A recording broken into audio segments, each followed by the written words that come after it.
Assalamualaikum warahmatullahi wabarakatuh. Alhamdulillah, alhamdulillahirabbil alamin, wa bihi nasta'in wa ala umuri dunya waddin. Wassalatu wassalamu ala asrofil anbiya'i wal mursalin sayyidina Muhammadin wa ala alihi washabihi ajmain. Hai Sobat DM, masih bersama saya Iqbal Rizko yang kali ini akan menemani podcast DM bersama saya, yaitu dengan bertemakan seputar tugas akhir. Oke, di sebelah kiri saya sudah ada narasumber kita, yaitu orang yang cukup jauh ya, yang dimana berasalkan dari Kota Rendang. Ada yang tahu Kota Rendang di mana? Oke, tepat sekali, yaitu dari Kota Padang. Oke, kita perkenalkan narasumber kita, yaitu Mas Sabri Ananda Yuan. Assalamualaikum Mas Sabri. Waalaikumsalam. Gimana nih kabarnya nih? Alhamdulillah sangat baik Mas Iqbal. Oke, kayaknya wajahnya lagi bersedih-sedih banget nih. Kenapa nih? Iya, karena beberapa hari kemarin kan tugas akhir belum selesai ya. Mungkin saya banyak cemberutnya atau banyak tegang mukanya. Tapi karena sekarang udah beres, sudah kelar, tinggal nunggu sudah, jadi bisa tersenyum lebih lebar. Alhamdulillah. Oh iya ya, aku sampai lupa kemarin. Kemarin tuh jadi ada yang lagi bertarung nih sama tugas akhirnya. Dan alhamdulillah ya, udah selesai sekarang ya. Alhamdulillah. Oke, semoga dan kira-kira kapan wisudanya Mas Abi? Insya Allah tanggal 15 Oktober. Oke, berarti sekarang udah dapat gelar ESOS nih teman-temannya, Mas Sabri Ananda Yuan ESOS. Oke, semoga dengan ilmu yang didapatkan dapat berguna bagi agama, nusa dan bangsa. Amin ya rabbal alamin. Oke, Mas Sabri, mau nanya nih ya, mau ya seputar tugas akhir lah. Gimana sih pengalaman yang didapat oleh Mas Sabri mengenai tugas akhir ini? Baik Mas Iqbal, mengenai tugas akhir, dari saya pribadi mungkin agak berbeda dengan teman-teman yang lain ya. Karena saya ini tidak punya akun sosmed, sedikit aneh sebetulnya. Karena kan kita komunikasi penyiaran Islam, seharusnya banyak berkecimpung di dunia digital. Tetapi saya tidak punya Instagram, tidak punya TikTok, Twitter, bahkan Facebook. Bukan berarti saya anti terhadap hal itu Mas Iqbal. Tetapi saya ingin menghindari untuk sementara waktu. Sehingga tugas akhir saya lebih terfokus pada fenomena yang ada di beberapa mimbar masjid dan juga majelis taklim. Karena suatu ketika saya menemukan masalah yang ada di Bandung, yaitu ada seorang dai yang menyampaikan ceramah mengenai tafsir Al-Quran. Saya tidak usah sebut namanya lah, sebab tidak tahu. Itu ketika beliau membacakan tafsir surat Ad-Duha yang berbunyi wa wajadaka dhallan fahada. Di situ dia menyampaikan bahwa Nabi Muhammad itu sesat, lalu diberi petunjuk oleh Allah. Padahal kenyataannya Nabi tidaklah sesat. Nah dari situ dikomentarilah oleh MUI, diberi nasihat oleh MUI, disuruh belajar lagi, baru kemudian bisa ceramah. Dan dari fenomena itu saya melihat ada seorang tokoh yang memiliki kapasitas dan juga kualitas dalam hal berdakwah, yakni Kiai Haji Muhammad Faiz LCMA. Beliau juga termasuk guru saya karena saya belajar ngaji kepada Ustadz Muhammad Fadilullah, dan juga Ustadz Muhammad Fadilullah merupakan murid kesayangan daripada Gus Faiz tadi. Sehingga selain saya meneliti beliau, mewawancara beliau, saya juga menyambung sanad keilmuan kepada beliau. Yang tadinya mungkin hanya lewat ceramah-ceramah YouTube Mas Iqbal, ataupun membaca kitab yang diajarkan beliau, itu kan sanadnya nazil. Tapi kalau kita sudah bertemu dengan guru langsung, dengan beliau langsung, maka sanad tersebut menjadi sanad ali. Mas Iqbal. Masya Allah ya. Ngeri juga ya, kok ada gitu seorang ya pendakwah ya yang dimana menerangkan bahwasanya sebelumnya Nabi Muhammad itu sesat. Ini ngeri-ngeri sedap banget nih. Berarti mungkin secara keilmuan itu belum matang ya istilahnya kayak gitu. Oke. Jadi gini Kak Sabi, sebetulnya tuh aku mau tanya mengenai tugas akhir nih ya. Sebetulnya tuh mengerjakan tugas akhir tuh gampang Pak, susah sih Kak Sabi? Pertanyaan bagus Mas Iqbal. Kalau saya jawab sebetulnya gampang-gampang susah, susah-susah gampang. Gampang-gampang susah, susah-susah gampang, gimana tuh? Karena ada faktor eksternal dan lebih banyak sebetulnya faktor internal yang membuat hal itu susah. Karena kita tidak, banyak dari kita tidak menganggap bahwa tugas akhir itu prioritas. Tetapi alhamdulillah saya termasuk yang selesai awal-awal, ya beberapa teman-teman. Jadi ketika hari H itu sudah tidak sibuk dan repot lagi mengumpulkan berkas dan sebagainya. Jadi Mas Iqbal kan tahu ya, saya di penghujung tugas akhir itu sambil menjadi musyrif daurah juga ya. Jadi fokus dan prioritas saya di dua itu Mas Iqbal. Yang pertama musyrif daurah, yang kedua menulis skripsi. Jadi mohon maaf, mungkin ada teman yang ngajak pergi jalan-jalan jauh, sementara saya tolak karena saya ingin menyelesaikan skripsi ini dan juga tanggung jawab sebagai seorang musyrif. Dan alhamdulillah terselesaikan tepat pada waktunya. Jadi gitu ya. Terus biasa nih aku nih juga sering lihat sih Mas Abi. Kan biasanya kan kalau di kampus-kampus luar ya, itu biasanya ada mahasiswa yang mendapat julukan tuh mahasiswa abadi, teman-teman. Gimana tuh semesternya, wah lebih banyak daripada orang-orang biasanya lah. Itu kira-kira sebabnya apa ya Mas Abi? Dan mungkin dari Mas Abi sendiri nih, bisa sih berbagi tips dan triks untuk mempermudah bagaimana cara kita untuk mempermudah menyelesaikan tugas akhir. Iya, dari pertanyaan Mas Iqbal tadi sebetulnya ada dua faktor juga yang kami dengar, kami lihat di luar sana.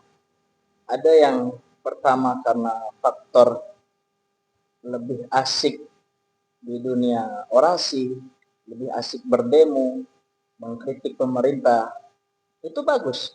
Dan kami juga sangat setuju. Demo di DPR misalkan lagi marah-marah. Itu bagus. Tetapi banyak juga saking asiknya demo, jadi melupakan tugas akhir yang menjadi prioritas. Akhirnya terlambat 1 semester, 2 semester, tapi itu tidak apa-apa Mas Iqbal. Asal jangan terlambatnya sampai 6 semester ya, itu artinya sudah 7 tahun. Tetapi ada juga yang diberikan kemudahan oleh dosennya karena dia sudah berjuang di lapangan sedemikian rupa, jadi diberikan kemudahan untuk menyelesaikan tugas akhirnya. Kemudian faktor yang kedua, mungkin terlalu asik di dunia kerja dan juga memiliki kebutuhan di dunia kerja tersebut, jadi membagi fokus itu sulit ya antara tugas akhir dan dunia kerja. Tetapi tetap prioritas adalah tugas akhir karena kita tentu tidak mau menjadi mahasiswa abadi seperti yang dikatakan Mas Iqbal. Kemudian faktor yang ketiga, yang ini yang dianggap tidak wajar nih Mas Iqbal, yaitu faktor yang ada dalam diri sendiri, artinya faktor internal. Jadi ada rasa malas, tadinya 3 judul diajukan kepada dosen tidak di ACC, kemudian diajukan lagi 10 judul tidak di ACC, bahkan ada yang 15 judul juga tidak di ACC, akhirnya timbul rasa malas yang berketerusan dan akhirnya menyerah begitu saja. Jadi itulah tadi faktor yang ketiga, rasa malas dalam diri yang terus bertumbuh dan tidak mau berjuang dan tidak mau berubah untuk bisa melanjutkan pendidikannya atau menyelesaikan pendidikannya. Semoga di Darul Muslimin tidak ada, sehingga bisa selesai tepat waktu. Oke, jadi tips dan triksnya untuk menyelesaikan tugas akhir nih kurang lebih yang pertama itu niat ya, yang kedua memulainya dan lain sebagainya. Terus nih Kak Sabri, kira-kira apa sih kendala Mas Sabri nih pada saat pembuatan tugas akhir? Apa saja kendala yang dihadapi? Baik Mas Iqbal. Pertama kendalanya mungkin ketika saya ingin bimbingan dengan dosen luar ya, artinya bukan di dalam Yayasan Darul Muslimin, tetapi yang di luar La Roiba, itu kan butuh waktu, butuh tenaga, sehingga pernah terjadi kendala satunya yaitu hujan. Jadi walaupun hujan saya tidak takut demam, tidak takut sakit karena itu hujan merupakan rahmat ya. Jadi saya terobos saja itu pakai mantel, berangkat bimbingan, dan alhamdulillah diberi Allah kemudahan. Karena inna ma'al usri yusra. Tapi itu kendala kecil lah Mas Iqbal ya kalau mengenai hujan. Ada mungkin yang kedua nih, yang menurut saya ini kendala yang lumayan bisa membuat pikiran kita agak sedikit uh, mengalihkan planning. Yang tadinya kita punya plan A, tapi karena ada sedikit kendala, jadi kita beralih ke plan B. Ketika saya berangkat dari sini, dari Kendal menuju Bogor untuk mewawancara Gus Faiz, karena waktu itu saya berangkat hari Senin dan janjiannya hari Selasa. Senin pagi saya berangkat, sorenya sampai di terminal, baru turun dari bis, itu asisten beliau WA saya, Ustadz mohon maaf, wawancaranya untuk besok di cancel ya, mungkin bisa di hari Ahad. Aduh, saya kan mikir ya, wah ini plan A gagal, maka saya alihkan ke plan B. Maka saya minta izin ke Asatis untuk mungkin cuti dulu menjadi musrik, masa keren cuti. Akhirnya menunggulah di sana sampai hari Ahad. Dan ketika mewawancara itu Mas Iqbal, beliau itu saya tidak langsung ketemu, tidak, tetapi ngantri dulu mungkin sekitar 30 atau 40 orang lebih ingin bertemu dengan beliau. Ternyata butuh perjuangan juga ya untuk istilahnya bertemu dengan narasumber juga ya. Beliau betul 2 jam itu saya ngantri untuk bertemu. Alhamdulillah akhirnya bisa mewawancara, beliau juga sangat legowo dan sangat terbuka dengan saya karena memiliki keterikatan sangat dengan beliau, jadi tidak terlalu sulit untuk kita mewawancara. Terakhir nih Mas Abri, mungkin bisa lah nih diberi masukan motivasi buat teman-teman yang di luar sana mungkin yang pusing dengan tugas akhirnya, belum menentukan judul ataupun belum menemukan suatu masalah.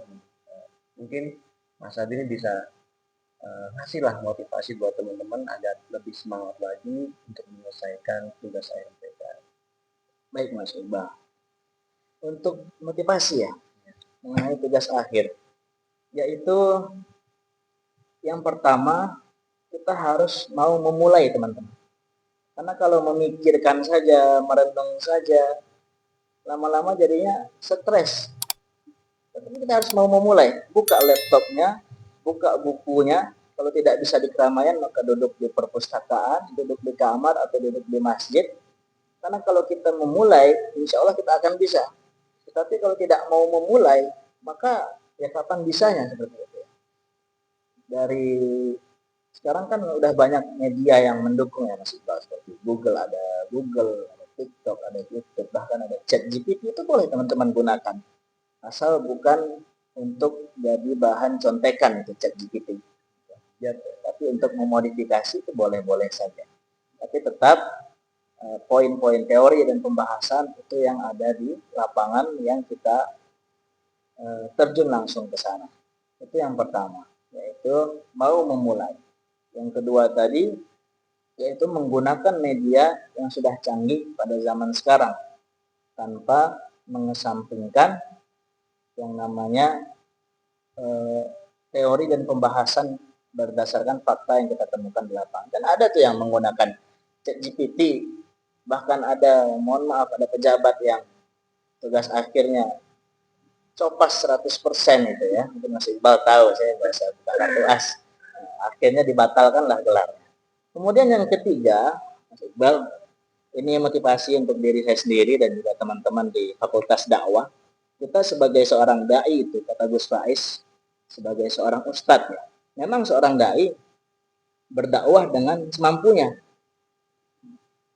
Apa itu hadisnya? Sampaikanlah walau satu ayat. Balighu anni walau ayah ya teman-teman. Itu boleh.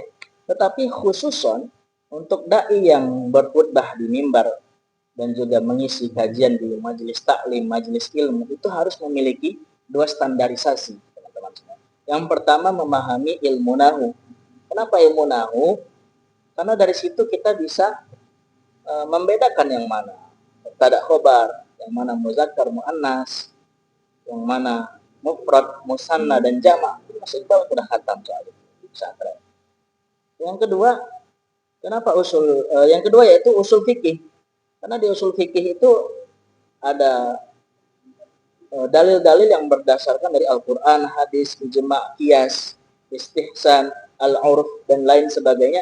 Itu kalau kita sudah menguasai, maka kita tidak akan kaget di masyarakat karena bisa memecahkan insya Allah masalah-masalah yang terjadi di masyarakat. Misal saya kasih contoh satu.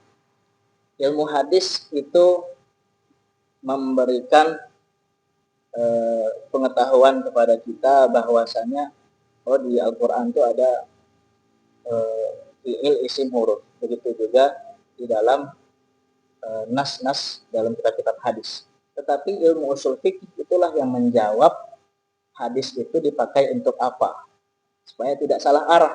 Sebab mohon maaf, ada Islam garis keras itu salah memahami hadis. Saya ambil contoh di hadis Arba'in nomor 8 yang berbunyi qala Rasulullah sallallahu alaihi wasallam, umirtu an uqatilan nasa hatta yashhadu an la ilaha illallah wa anna Muhammadar Rasulullah wa yuqimus shalah wa yu'tuz zakah fa idza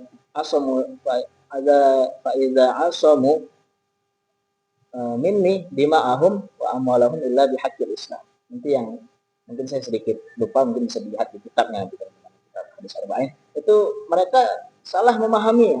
Padahal makna dari kata uqatila itu adalah memerangi, bukan membunuh. Kalau membunuh qatala yaqtulu. Tapi kalau memerangi qatala yuqatilu. Memerangi yang ada sebab akibatnya. Seperti apa contohnya? Seperti di Israel dan Palestina. Itu kenapa Palestina membalas serangan Israel? Karena mereka diserang duluan. Maka tidak mungkin kita berdiam diri ketika kita diperangi. Nah, sedangkan Islam yang garis keras tadi itu memahami hadisnya bahwa umirtu an uqatilan nas itu kita disuruh Nabi untuk membunuh, memerangi orang-orang yang kafir tanpa ada sebab akibat. Oleh karena itulah dari salah memahami tadi ada yang mengebom gereja, ada yang mengebom kantor pemerintahan, bahkan ada yang mengebom Syekh Profesor Said Ramadan Al-Buti ketika ceramah. Padahal Syekh Buti itu Islam juga. Tapi yang mengebom beliau sampai meninggal ketika ceramah itu orang Islam juga. Tapi karena salah memahami hadis itu tadi. Jadi mudah-mudahan kita semua termasuk saya lebih rajin lagi untuk memahami dan belajar ilmu nahwu, usul fikih sehingga tidak salah dalam mengambil keputusan-keputusan dan yang ada di masyarakat nantinya. Seperti itu Mas. Oke, baik nih Mas Abdi. Terima kasih ya atas masukan-masukannya. Terasa nih semua permasalahan yang tadi saya sampaikan nih sudah dijawab tuntas nih sama narasumber kita yang satu ini, Mas Abdi Anandaluan SOS. Sebelumnya kami ucapkan terima kasih buat Mas Abdi ya sudah berkenan ya meluangkan waktunya. Terima kasih pada pertemuan kali ini. Dan buat teman-teman yang masih bingung mengenai tugas akhir dan lemas-lemas dan butuh motivasi ya, jangan lupa untuk subscribe dan like serta komen di channel ini yaitu DM Podcast. Agar apa? Agar tidak ketinggalan informasi-informasi yang penting selanjutnya. Kami Iqbal Yusuf undur diri dan pamit. Wabillahi taufiq wal hidayah. Wassalamualaikum warahmatullahi wabarakatuh.